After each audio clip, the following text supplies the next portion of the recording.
Welcome back to my National Park series. Today we're talking about a park that holds the record for the largest tidal wave. And no, we're not going tropical, so just buckle in.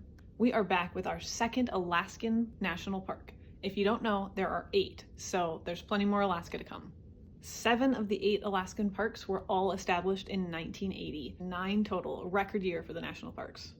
When I think about Alaska, I think mountains, glaciers, bear, moose, northern lights, and so much wilderness. So I really wanted to find a way to make these 8 national parks stand out for what the park itself was highlighting and protecting. So with Glacier, I of course painted the Great Marjorie Glacier, a 21-mile long tidewater glacier in the farthest reach of the Tar Inlet of Glacier Bay. A tidewater glacier, I learned, simply just means that the glacier interacts with the ocean saltwater. Marjorie originates in the Fairweather mountain range at the elevation of about 9,000 feet and slowly carves its path down the range out to sea. The ice then falls into the ocean in a process called calving, breaking into icebergs. The process is said to sound like cannon fire. The icebergs then become resting spots for harbor seals, sea otters, and birds. The other star of my painting is the humpback whale. Glacier Bay National Park is a common summer feeding ground for the humpback on its long migration, and one of the most protected places on the planet for whales, as it's a humpback sanctuary. Once endangered, the park now sees the number of humpback population growing every year. They've always been my mom's favorite whale, and I got to see so many of them feeding off the coast of Big Sur, California back in 2016. I'd imagine many people feel like me. Seeing these giants is a memory you don't forget.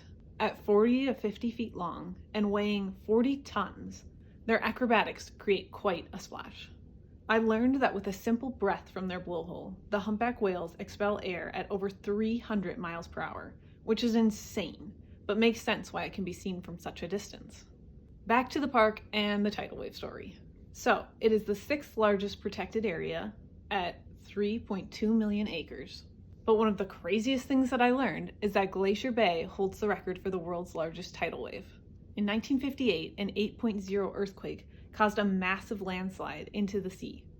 In the turmoil, a 1,720-foot mega tsunami hit Latoya Bay. It's wild, but not totally uncommon. Definitely look it up because there's other instances where landslides cause these massive waves, and it's really interesting. One more cool thing about the glaciers. This park is home to over 1,000 glaciers, and as some of the glaciers melt or retreat, the barren land begins to teem with life. The Tongass temperate rainforest just south of the national park is beautiful proof. So, have you toured Glacier Bay yet? Tell me about it in the comments.